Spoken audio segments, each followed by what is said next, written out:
What's going on, people? Welcome back to AFTV. You've joined me and Curtis. We're back. It's Come Tuesday. on. We're trying to get back in. Yeah, we're getting back into rhythm. Yeah, we've got a nice little match tempo going on. We've actually got a name. I'm not even going to announce it. Big up Curtis. He was messaging me. He's like, "Bro, I've got a name for the show." He didn't even give me any options. He just gave me one. I said, "Yeah, we're good." That's the level. I just said, "Perfect." I'll be honest. It was a strong name, but you'll see that we're going to build this show. We're going to build it. We're going to build this live show. We're going to build it hopefully into a show as well. It's regular, whether it's pre-recorded or live. Obviously, we love the live element because we get you guys involved. There'll be a poll going onto this live actually in a second as well about who you think favourites are to win this Champions League. But yeah, it's a show that we're really building and working on, and rightly so. I was in Ipswich, Curtis, this weekend. Yeah, we was there, and after the game, was doing fan cams, and a few Arsenal fans come up to me, actually a group, to be fair. It was about four of them, and they said, "You and Curtis is live, bro. You need to keep it going, keep it going." I said, "What?" I was like, "Really?" He goes, "Bro, the stories, you two and the way." And I was like, "Okay, this is nice," because obviously, cool. I read the comments. I'll be honest, I read the comments a lot on the stuff that I'm kind of on. But when you're getting it in person, people saying, this is a good live, you two's chemistry, and you guys being ex-players as well. It's nice, and the stories you have. And I'll be honest, I don't get to say many of my stories, but I have stories for days. Every day in my life of late has been absolutely crazy. So it'd be nice to be able to give some of them. I know Curtis is listening, he's got stories, he speaks on Arsenal so well as well. In fact, I watch his channel and whatnot. So I think this makes sense, and hopefully we can continue building. We appreciate, the recognition from the people that watch it and follow the live show, especially this one on Tuesdays. So big up to all of you. I know sometimes it moves, but we try and aim for Tuesdays because we can talk about, the hangover of a game, and then nowadays just before another game. I mean, tomorrow we play Crystal Palace, and to give everyone context that's listening in, before I get Curtis in, is we're going to try and bring in a rival fan, a Crystal Palace fan. You can kind of tell I'm probably flu as well. I'm a bit ill at the moment. I've had a mad night last night. So, but we should have a rival fan join us for the last 10, 20 minutes. But for now, we are, and like every fan, is still, I believe, living off the Real Madrid results. We're going to talk about the Champions League. We're going to talk about players because that's what we do best. Let's get into it. Curtis, firstly, how are you? And let's see where do you want to start on everything. Let's go. First of all, I'm good, man. Was a bit under the weather as well, but you know how it goes. Recover, bounce back from that quick. But listen, the Real Madrid thing, man. I mean, it didn't go the way we expected it. Even in our wildest dreams, 5-1, and the crazy thing about Arsenal, they make you start dreaming and believing, and I'm thinking, 31st of May. Parade could be, we don't want to get carried away, but once you get to a semi-final, you start looking at it and go, you have to believe. You've got to now think we got to be winning it. If we don't win the Champions League from this point, we're disappointed, bro. There's no Real Madrid, no Bayern Munich, no Man City, no Liverpool, no Atletico. PSG are good, Barcelona are good, Inter are good. They're all quality teams, but you feel like if we turn up, we can beat these teams. So it's nice because, to be honest, the season was kind of fizzling out. And as a fan and a content creator, you're devastated thinking, boy, 6-7 Premier League games with nothing to play for is going to be hard work. But that Champions League's just brought new energy to everything, man. So I just can't wait for the PSG game, bro. That's exactly it. I think like you just said there, as a fan, but also a content creator as well. Obviously, it's a bit of a different space that we're in. Is the fact that everyone I've seen recently, I mean, obviously, people. This is a name drop free zone. This is a free zone for stories to indulge. Obviously, I was at Baller League yesterday, and every Arsenal fan from top to just us, just fans. We're just talking about Real Madrid. Like, how good was it? How buzzing are you? What was it like over there? What was the atmosphere like? And it's incredible, like absolutely incredible. It's something that, it was on my bucket list, if I'm being honest. I haven't been to Bernabeu.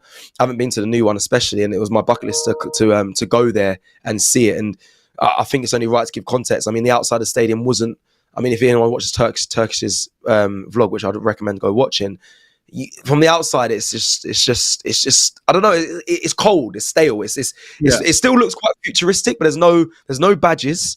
There's no badges. There's no statues. There's no show that they won 15 Champions League titles.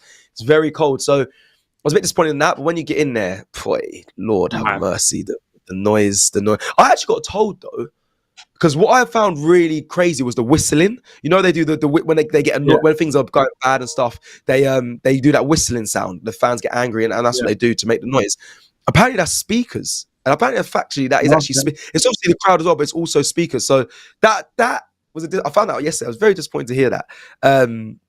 But again, I just thought the atmosphere was incredible. They tried to bring out the Tifo, pretty cool, massive. Like there's a Zeus one chessboard. There was I don't know, the crowd were bouncing, the noise from both fans actually, Arsenal and Real Madrid fans. But I don't know how long we want to spend on this, but I just want to just rattle through just a few things.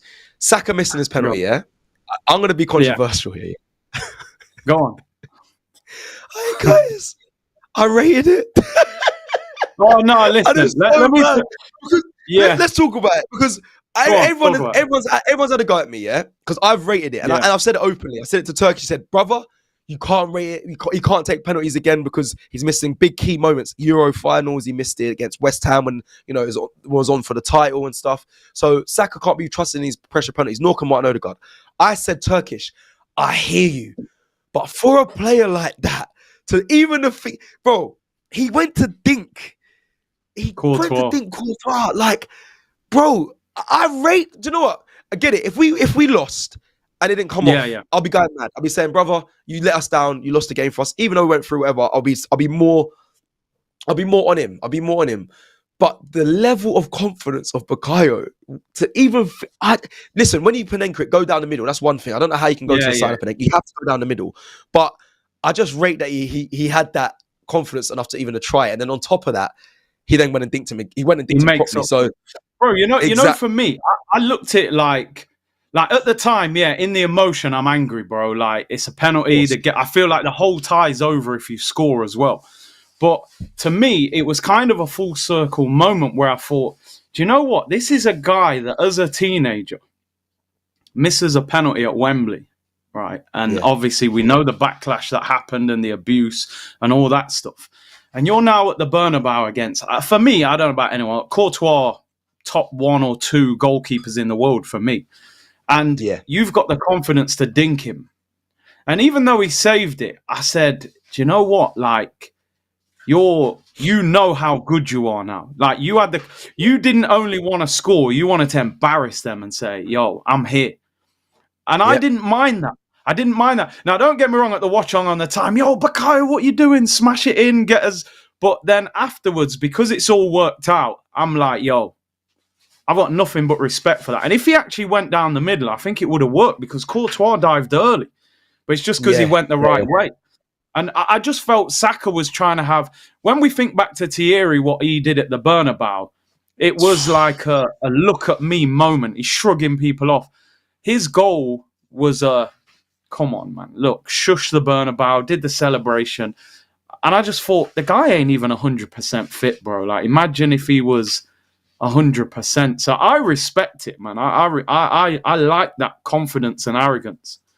Yeah, I know it's a bit controversial to some Arsenal fans because I was arguing with people all day yesterday, but I was like, bro, I respect that confidence so much. And going back to that game, before that game, Curtis, you know what we said? Like, we were laughing. We said, if we beat Real Madrid, and apologies, people. Today I've been everywhere. I hadn't had time to get the clips in, but I would have loved the clip. When we spoke about beating them, we both laughed like we know what's coming. Even though, we battered them.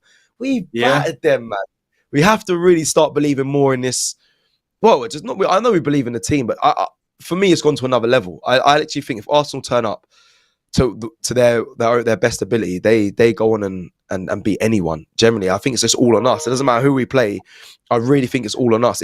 Like no matter what team we turn up against, as long as we play our game, we can beat anyone. And that kind of leads us to, who are your favourites for the Champions League? People, you can see the poll on the screen right now. You have to vote by commenting. So please comment who you think's favourites in this. Because I've heard to a lot of fans say Arsenal got to be favourites for this now after knocking out Real Madrid. But however, I've watched Inter Milan. We've lost it Inter Milan this season. Some people are saying, Robbie in particular, saying Inter Milan's the ones to be wary of. I look at Barcelona, very good this season. But I also think, our defense. They might do a Real Madrid and play into our hands. I've seen how they play. I watched them in pre-season against us. It's like a basketball match. They go full out attack. But granted, we've got Mika Moreno up front. But if we can match that intensity, I believe we can get over the line through them as well. PSG, I'm a bit worried for, but we'll talk about that in a second. We've got a super chat here from Adia Baharag. I hope I said that right. That is a long name, forgive me. Big up both. Loves the show title here, by the way, as well. Our Arsenal favourites for Champions League. That's what he's referring to. And we'll get into that. Please comment who you think is favourites and we'll get into it. All right. So let me just discuss a few things. We always talk about Miles and Ethan and stuff, and I wanted to kind of just eulogize them a bit more, but I'm not going to do that. The reason why I'm going down that path is because Robbie mentioned to me recently, he goes, I spoke to someone close who's at Arsenal, someone quite close in the Arsenal setup in the academies, and they said Ethan Wanyeri, unbelievable, we know that, but they said in the academy, brother, he has a brother who's just as good, if not even better.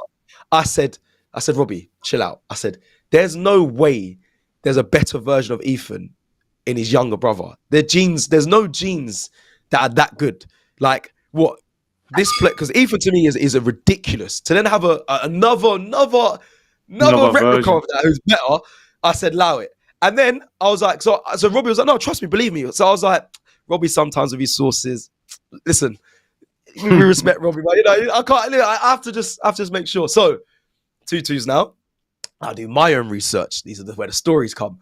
I have a friend who works at Arsenal in the academy. I can't really say too much more on that because I don't want to get him in trouble. But he actually recruited him recently for a Baller League team. So he's now a manager as well. But so that might be able to make some of you recognize who that is. But so I went to him and said, look, I got told there's another like Ethan Wanyeri number 2 is his brother. Bro, the way he looked at me, he said, Cess, the academy is Arsenal in a very good place for the future. Very good place. He said, Robbie's not wrong. His brother plays fullback and midfield. So he's like Miles Lewis. He plays fullback and midfield. He goes, he's mainly a fullback, comfortable on both feet. Ridiculous on both feet. He says he sees him as a midfielder, but he's currently playing as a fullback, but he's playing up as well. He said him and Max Downham, it's a long day. He said that, they said they've got so much talent. So I said, no way. So people listening, if Wanyeri has a brother, just know we've got a gem, but we also have another gem. We've got another one, people. How old is his brother? I'm assuming a couple of years younger. I don't know. He must be younger. Sorry, I should know this. I don't know. I mean, people might be able to just Google this. But obviously, I didn't know. Silly me, but listen, I don't keep an eye on the whole academy. I try and do what I can. Ethan Wanyeri's brother, his name is, I think it's Emerson. Yeah, he's got a younger brother. Both receive England call-ups. I'll find it. Yes, Emerson. All right, I'll find out his age. People probably say it in the chat already. But it says he's 15 years old. There you go. Yeah. There you go.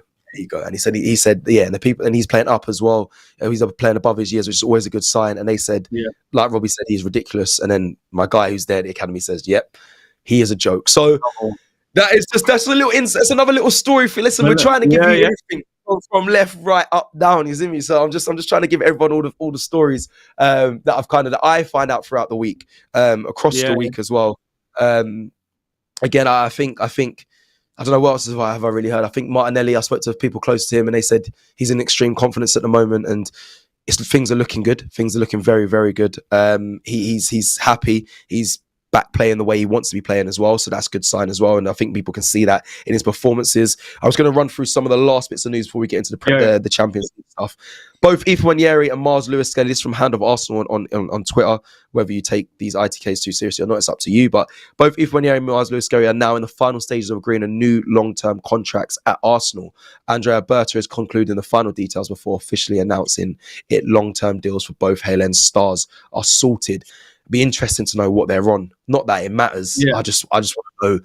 I found it astounding. Interesting to see what kind of money they get from this point. The jump. I want to see. I want to see the jump from what they were on to what they're going to now.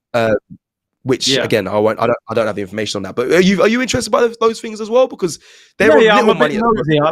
I like knowing, because we've been in and around, so you like to see what kind of jump in wages they go to. I did see something that Nwaneri had been offered like 60 grand a week.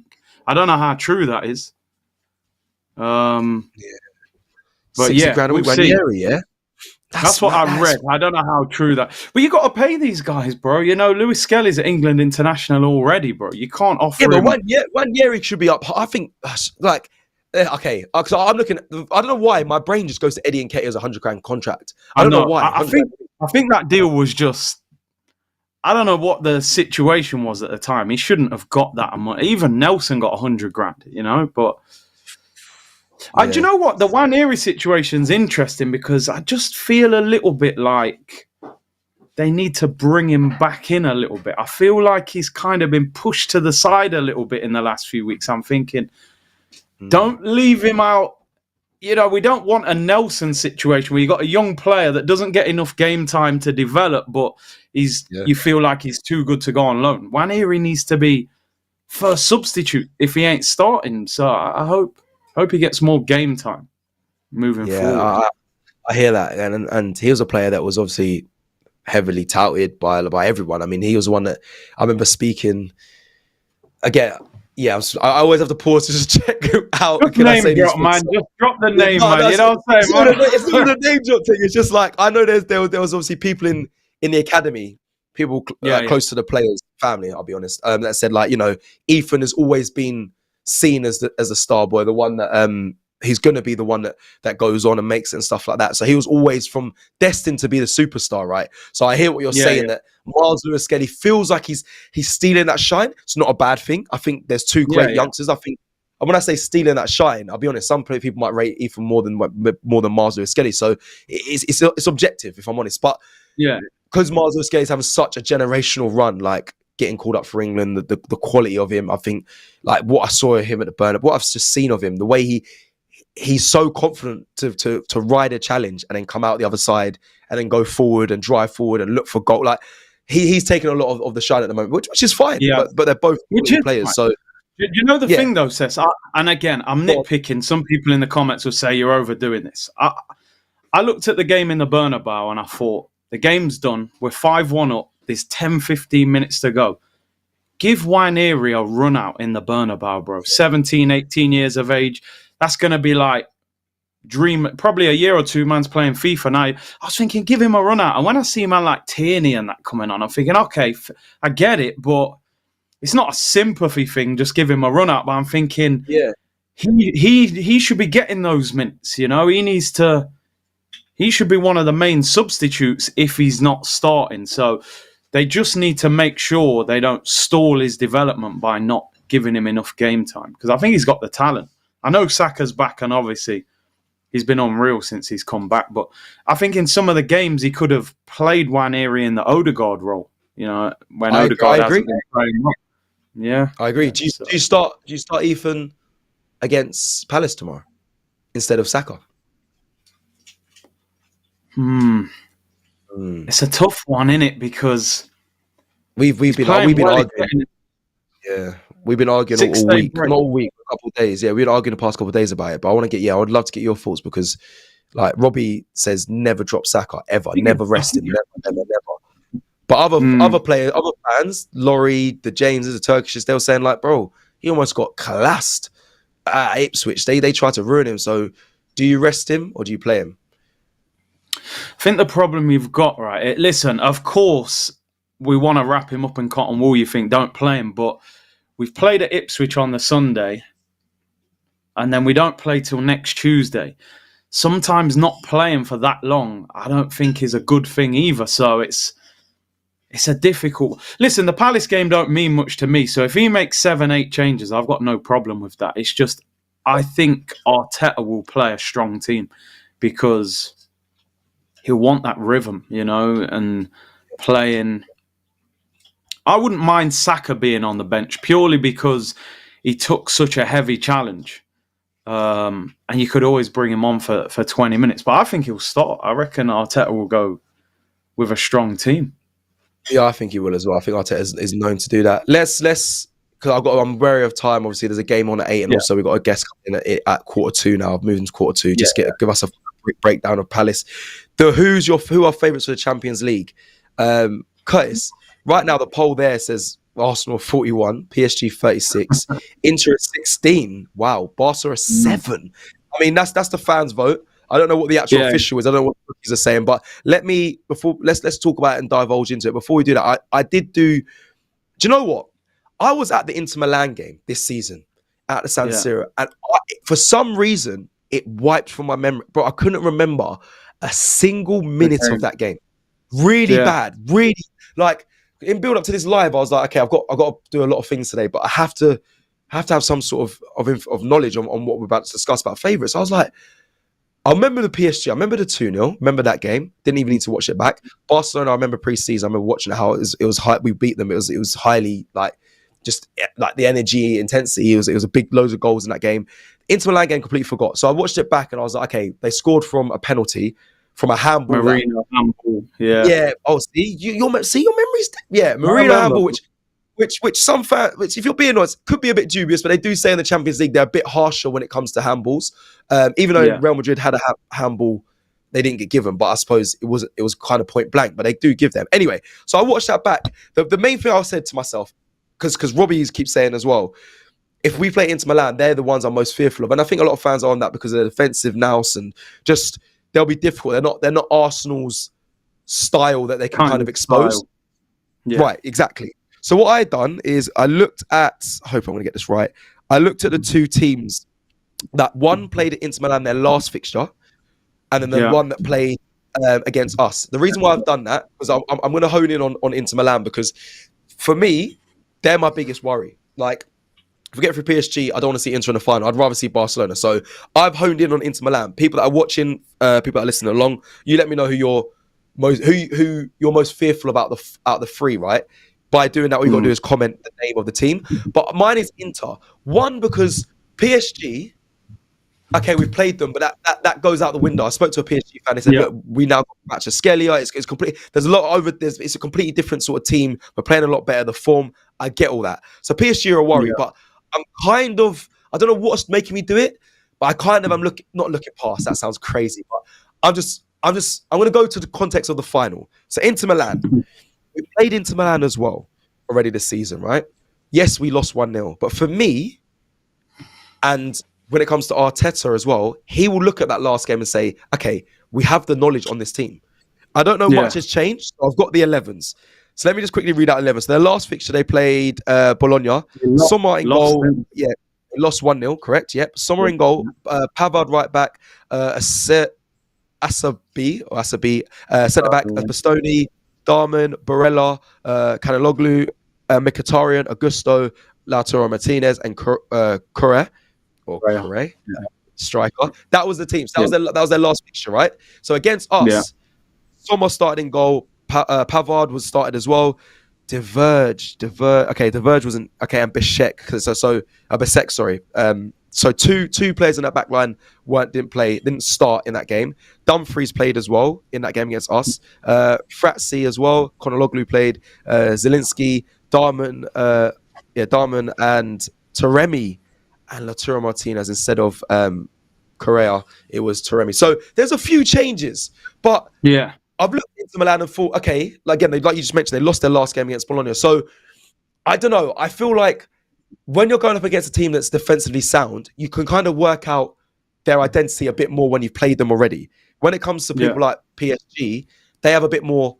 There's a bit more of a change going forward, so they might be a bit more difficult. But I think Inter Milan.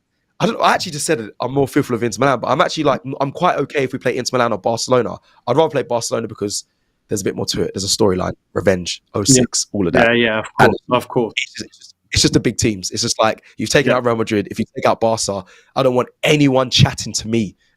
No one. If you beat Barca and Real, oh my God. No one can chat to it. No one. I don't care if you say, we've won this many. With Marino up, brother. No one can chat to me. Yeah. So that's kind of where I'm at. I kind of want Barca in the final. I know I'm looking ahead a little bit more.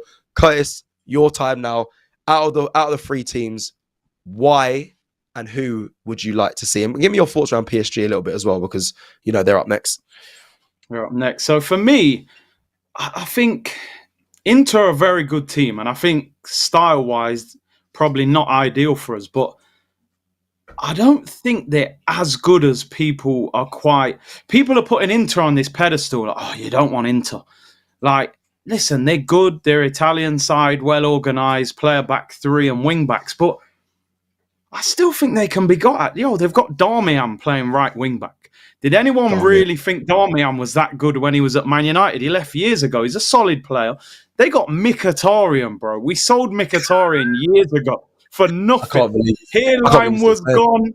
Alexis Sanchez swap deal. Mkhitaryan still playing centre mid. Like, listen, Of course they're good.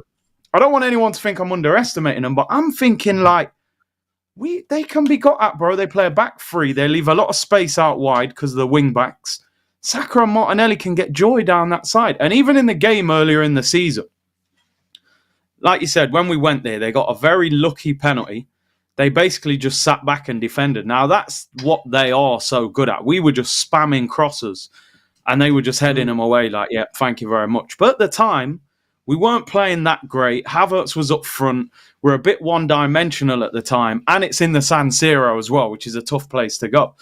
You get them in a final, it's a neutral stadium. Our fans will be over there in force. So, listen, I get people saying that style doesn't suit us. Barcelona play a ridiculous high line. They're basically on the halfway line. They squeeze the pitch. If you've got pace, you can stretch them and score goals. So I get it. And I think for the story, we would love Barcelona in the final. We feel like we owe them for what happened in 06. So that would be the fairy tale. And then obviously with PSG, I think PSG is probably a more difficult game than Real Madrid in a way, just because of the way they're playing. Real Madrid are just out of sorts at the moment. But we have beat them. And I think with PSG, we've got to beat them at home. It's all about what happens in the home game. I think if we can go to Paris with a lead, I think we're in great shape. Like against Madrid, I was like, we got to be at least 2 goals ahead. I actually think with PSG, I'm not sure we have to. I even think 1 goal ahead would give us a chance. Yeah, I think so. Honestly, like I rate PSG, but no, bro, I'm telling you, I'm looking at Timber. I'm thinking, let me see PSG quickly. He can deal with Kvara, man. I'm telling you, and Dembele up front, Saliba. They're dangerous. I don't want people to think I'm sitting here underestimating them, but I don't think. Listen, when Villa put it on PSG for that 30 minutes second half, they could not live with them. Yeah, if Rashford doesn't get taken off, I think they score again and maybe knock PSG out. So I think in the home game we've got to do them. In terms of favourites, I reckon the favourites is whoever wins that other semi-final. If I'm being honest, I don't think we're the favourites because we haven't been here before. Inter have won 3 Champions Leagues. They were in the Champions League a couple of years ago. They're top of the Italian league. Barca have won, 5 Champions Leagues. They've been there, done that. Lewandowski, these guys, they know we're the babies. PSG and Arsenal have never won the Champions League. We're trying to create history. But I don't think we need to be the favourites. I don't think it's important whether we're the favourites or not. I don't like being favourites. I really don't. Yeah, I don't. We weren't the favourites against. I don't like that. I don't like. Yeah, I like when we're the I like when we're the underdogs. I like when everyone doubts us. Love it. Yeah, love it. And may it continue. May it continue. It builds for 1, a sweeter story. 2, I think the players they relish at that. If I'm being honest, I think when they think like the whole remontada thing, bro. Fucking hell. Even in Madrid, bro, they try. These Spanish fans, bro. I swear, these Real Madrid fans, remontada, bro, it's remontada. I was thinking, brother, and then I think that's what I said. I think the players they love all that. Yeah, okay, cool. You think you lot think you're this. Little old us, Arsenal will come along and just shut that all down. So yeah, I hope we're not favourites. I hope we try and I hope that's not the case. I just know some fans are kind of, when I was speaking to them, like, we must be favourites, especially after the game. After that Real Madrid game, I was interviewing them. We must be favourites for this. I'm like, whoa. We hadn't even won a Champions League yet. Let's not forget that. You mentioned you're spot on there with that analysis. Let me quickly, where are we at? I just looked at PSG. They've only conceded 27 goals in the league this season. They scored 82. I mean, it's the French league, to be fair, League On, but even still, That's a mad. That's a Bro, mad. That is. and do you know what's interesting, Seth? They've won the league already. Their leagues are shambles this year. They're like 20-something points ahead of. Yeah, they're 22 points. Yeah, it's a joke. But I'm just thinking that. I mean, they actually play tonight, PSG, and they play Friday. They got 2 games in like 3 or 4 days. Obviously, we don't play at the weekend. But I'm thinking that we need, because they've won the league and them games will probably feel like pre-season games for them, we need to bring that intensity level on Tuesday and say, yo, this ain't no French league mid-table team. You're going to feel the speed of this game. Because the Emirates is rocking for these Champions League games at home. Yeah. And I think that belief is there now, that we've beat PSG. PSG will be a better team than when we played them last time because they've signed Kvara and Dembele never played in the first game. But what an opportunity, man. I don't think we've had an opportunity like this for a long time. And I think it could change our whole direction as a football club. I said if Arteta wins the Champions League, build the statue, bro. No matter what I've said about that guy before. Say that. You did say that. If he wins it. You know what I'm saying? Next to Wenger. What did I say? I said on top, didn't I? I said, put it on top. You said put it next to. I said put it on top. Build it next to Bro, all these Arsenal players. You see all the Arsenal.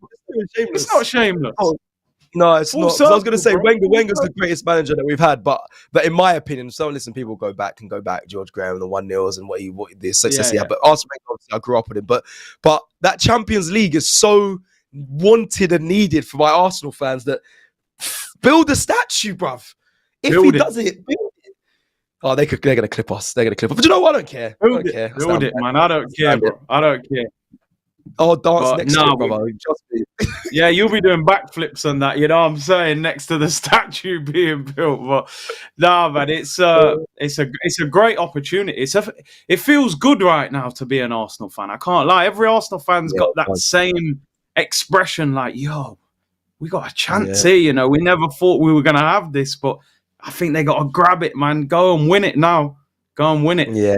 You're spot on. I've got 2 more questions. We got the Crystal Palace fan waiting in the wings. Let me just give you 2 more questions. So I need to get this out. So firstly, spot on what you said there. Arsenal fans are in dubious emotions and just happy. Do you know how I know? I got back from Madrid. I saw bare Arsenal tops, and it's not. Listen, Arsenal fans are everywhere. When we do something like this, or we did the other week, they are everywhere. Arsenal, bro. I see the shirt. I'm like, raw. Even in little old Surrey, where I'm from, in the countryside, I see them. I said, bro, everyone's an Arsenal fan. Like I'm back from Madrid, so I know when the mood's good around Arsenal. That's one thing. Right, let me do the 2 questions. So, firstly, from the Hand of Arsenal, which, or I think it's that Ozil page that someone put in the chat said is a reliable source. They've said it's a reliable. ITK says the guy's been sharing that Havertz returning there's a teaser potentially. Obviously, there's a press conference between Mikel Arteta ahead of the Crystal Palace game. They're saying Havertz. The ITK is kind of what was I going to say? He's kind of he's edging towards the fact that Havertz is going to be back quite soon.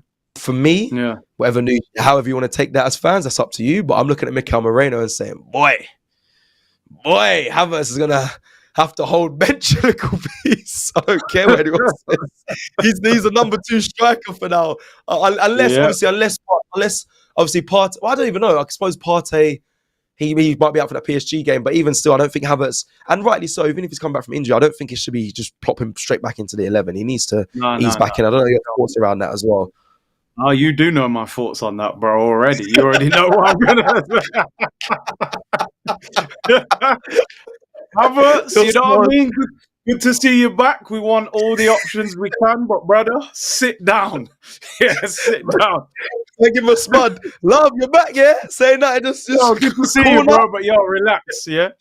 This guy Marino is going on like a madman right now. I think he's probably going to play Trossard, though, in the first game. I feel like that was, in the Ipswich game, it was the experiment. He scored. He'll probably put Marino in midfield and play Trossard up front in the first game, which is a risk because Marino's done very well up top, and Trossard's a bit inconsistent, but he has been clutch before in the Champions League, so hopefully we get that Trossard back. Facts, hopefully. Let me quickly say Canadian Gooner 1995, so it says, forget Remontada. Madrid got Hakuna Matata. Ain't no worries. Amen. Amen. Right, let me do my last question before we bring in the Crystal Palace fan, the Eagles fan. Thomas Partey, I'm going to go to. Curtis, would you offer him and not offer him. Actually, no, let me give you the preference around this. Let me give you the context because it wouldn't make sense of what. So, listen, you guys don't have to trust my sources. I am not saying I'm an ITK. I am not saying that this is gospel.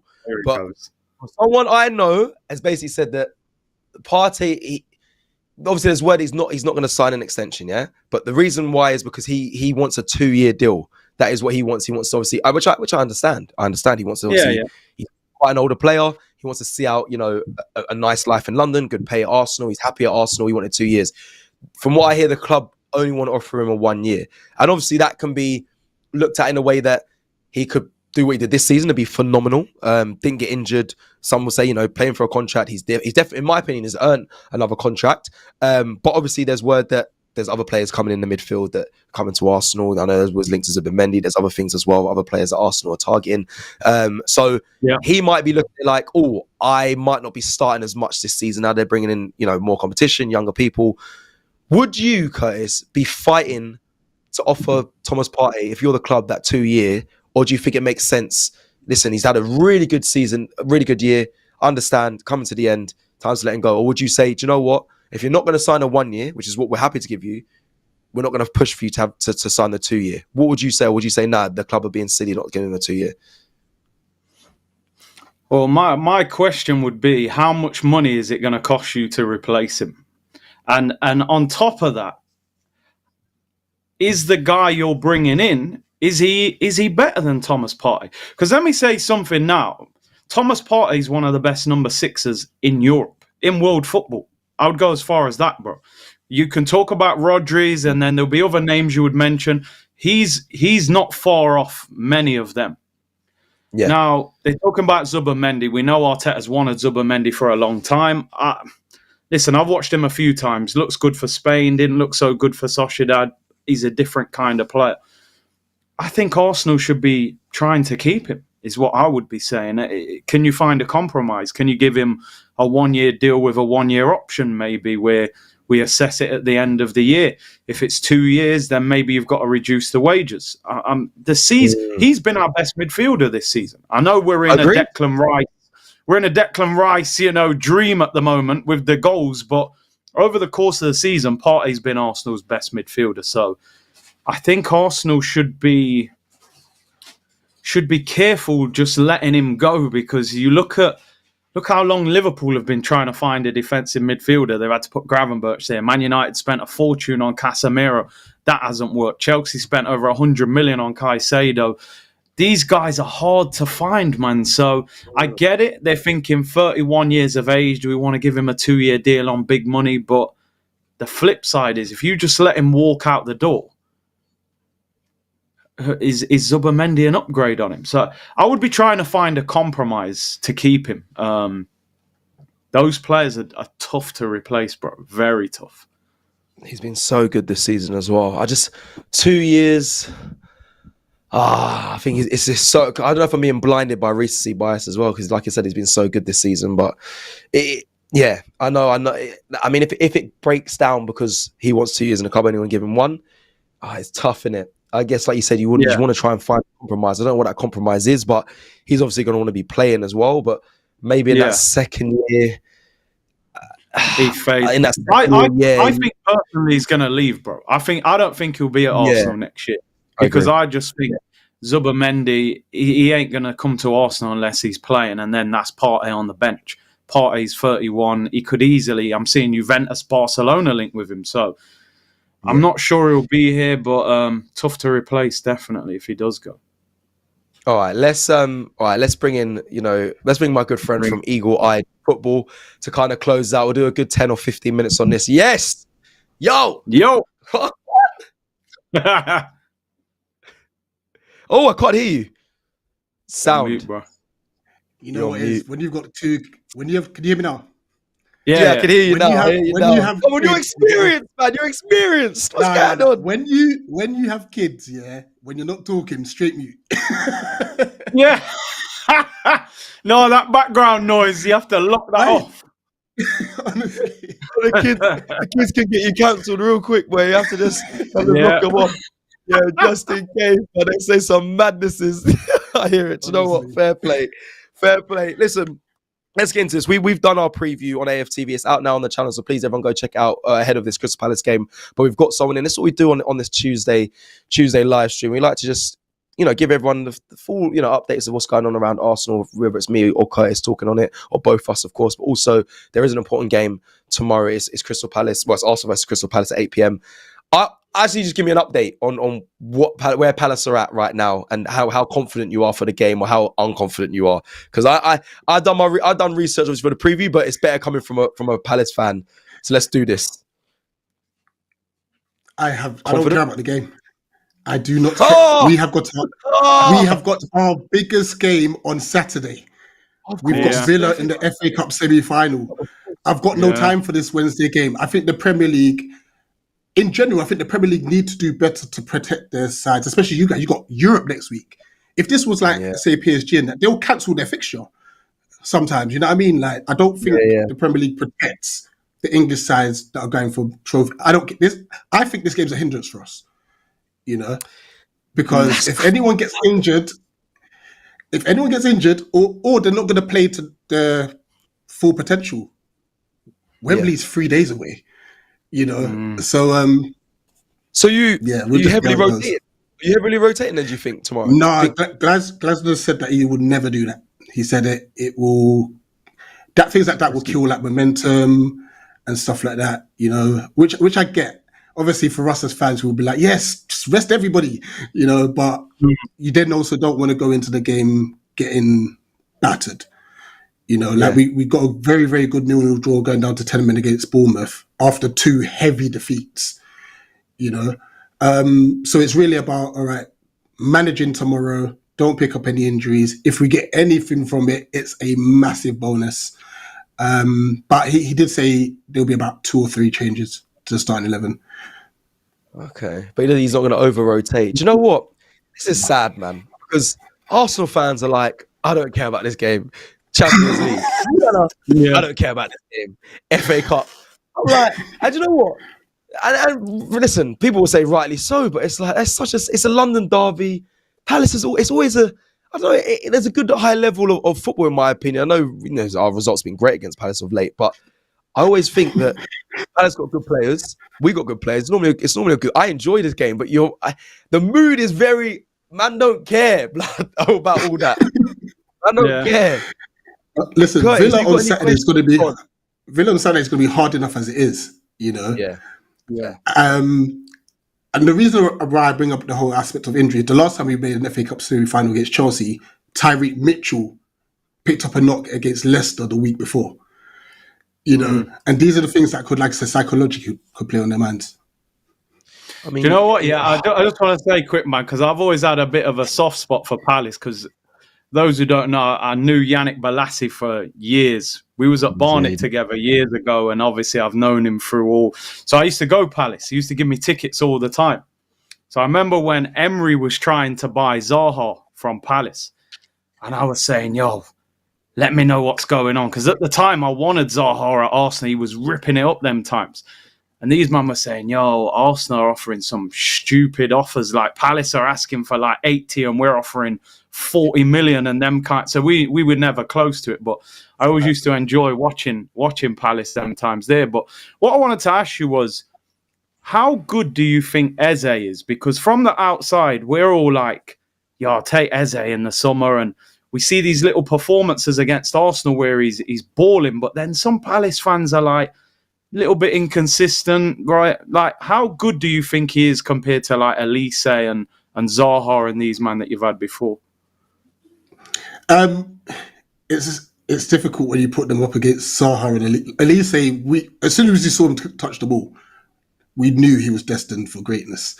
Eze has the capability to do that. I think the problem with Eze is maybe it's a Palace issue, but he wants to have so much time on the ball, which he doesn't always get. And the way he plays is not burst down and go beat a man. He glides, which still gives opposition the opportunity to double and triple up against him quicker. Then when it was Zaha, if you try to double up on him, he'll take you both on with a free kick and stuff. I think the frustration with Palace fans is just the inconsistency with him.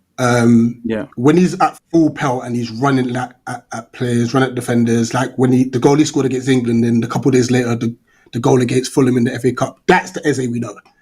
But then he'll have games where it's just languid and he's losing possession, and so I think it's more just frustration than anything. But he's a quality player. I just want to say one more thing. I want to say thank you for Eddie and Ketia. That's all I want to say.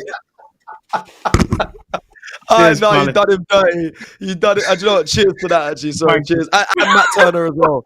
Matt Turner. I can't even say you done me that. I'm surprised. Hold on, I've been on here for 10 minutes, and it's the first time you mentioned it. I'm happy. Look, 30 million, man. You balance the book. You balance the books for us. Look, I know we needed a striker, but to throw 30 mil at it was mad. It was crazy. Oh, bro. I feel for you because he doesn't fit in that system. Sorry, you put effort into that. The welcome. He went round South London, all the big build up, and you know what? I was saying that he would do so well for him, because he's from there. It's his boys. When he's doing a video, he sees his family. He's one of his cousins. I said, brother, Eddie's gonna cook, and I wanted Palace to do well with him there. Obviously, I've got a soft spot as well. That was my first professional club. I thought all the stars were aligning. And then I seen some of them. I said, Lord God. But I said, you know what? Arsenal, fair play. Fair play. How many goals has he got? How many goals has he got? 2, 1, 2, 1. 2 or 1? 2, 1. In all comps, I think it's 3. Check. Yeah, in the league, I think it's... Let me check in the league. I think Prem it is. It's 1 Premier League goal, 1 assist. Yeah. 2 in the goal he league. scored against Villa. Yeah. Boy, 1 goal, 30 mil, Jesus. Can we talk about Mateta instead?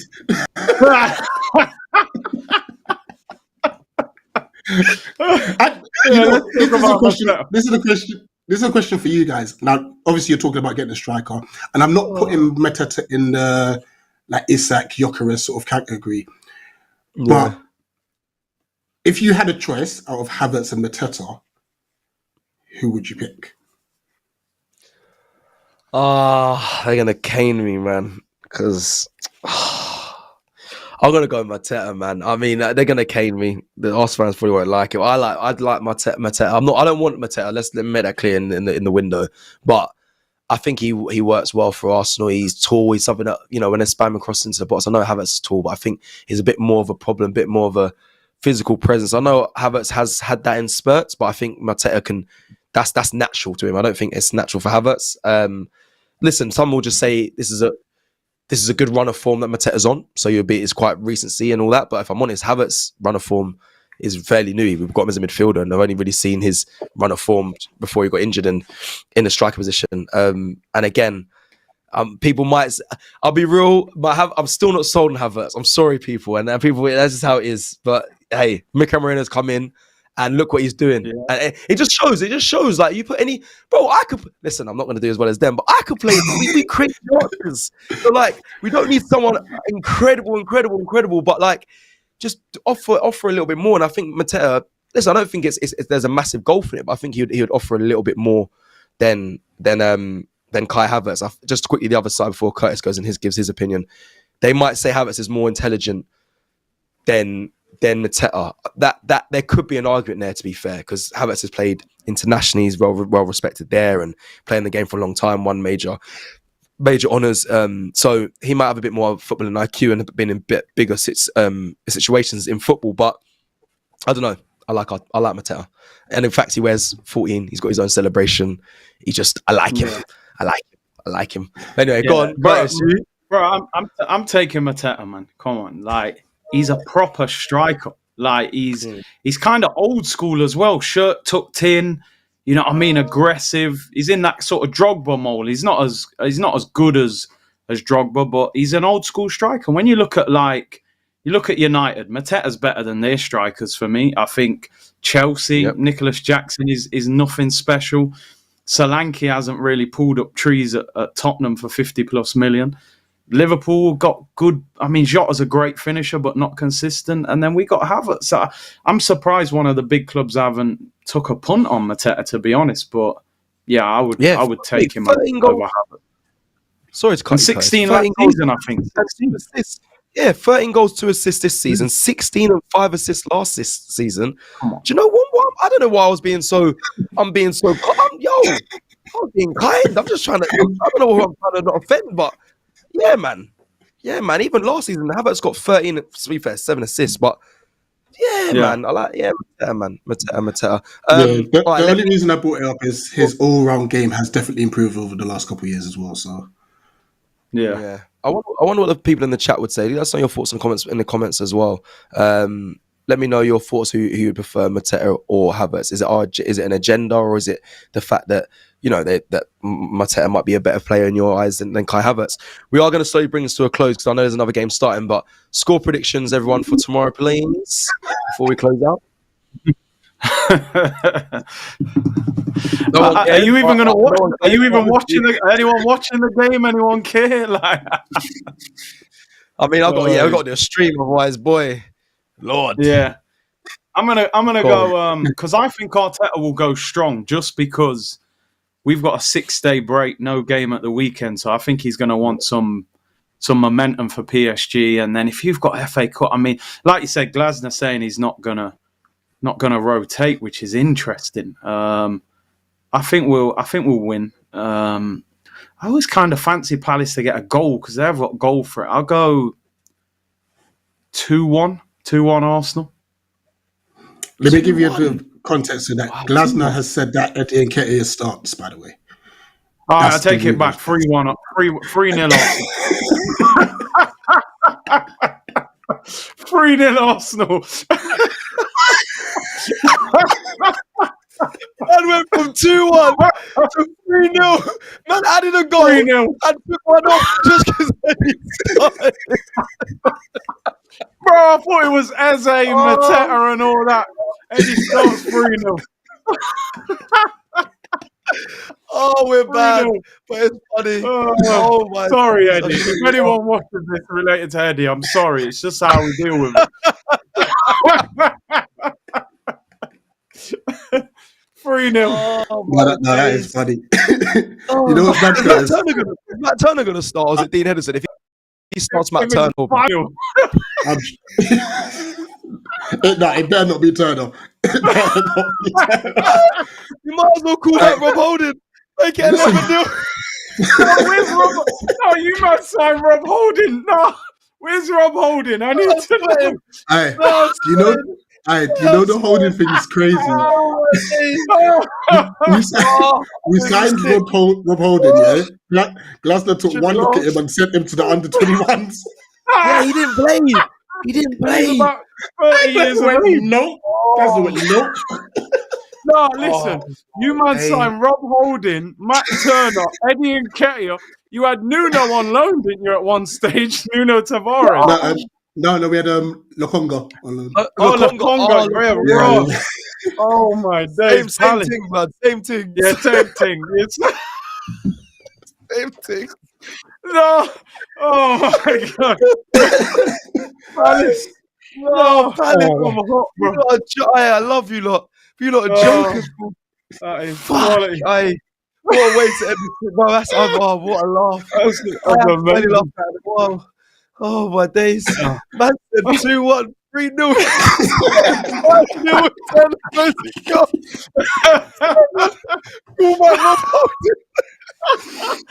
No. Oh my God, that's quality. No. The thing is, I agree. I Oh, that's hilarious. That is hilarious, bro. Oh my god, that's crazy. Oh, right. Any ex-Arsenal players that are close to the players that we just mentioned, listen, we're all having a laugh. That was good. No, but I'm concerned because next season, yeah, we're probably going to lose Mark Gahey. I will put money on us signing Kivior. Like, come on. 50 million, bro. Yeah, no, Kivio's facts. His stock's up right now, so yeah, that's gonna come with a bit of a fee. His stocks are high. Oh my god! But we've got some youngsters in the academy. You might want to look at that sort of that might be on the way out. It might be that level. But anyway, let me stop messing. People, we got. Oh, I'm gonna be sick. That actually had me dying. Robbie's probably tuning in like, yo, what are these man? I spent 10 years building this channel. Oh my days. Anyway, people, it's been an absolute pleasure to be back on the screen. To you all, thank you so much as well for everyone that's just joined. Like the video as well. Please like on your way out if you haven't liked it. It's free, it costs nothing. We really appreciate it. As always, we'll be doing a lot of content around the game, build up to Crystal Palace. I know people are still looking at PSG, and Palace obviously looking at the weekend, but please stay tuned to all the AFTV content. Thank you as well for Eagle Eyed Football as well for joining us as well on the channel as well. I'll give some links in the description as well for his channel as well because it only makes sense. Always been a close friend of mine and also always happy to do previews and get involved where he can. Apologies, I haven't actually done the reverse for this game, but I've just been back-to-back non-stop. But anyway, that's for another time, for another conversation. Curtis, pleasure as always, my brother. As always, bro. Good to be back. Good to be back. People, love for the lovers, Turkish will say. Like on your way out, and we'll see you again soon. Take care. Peace.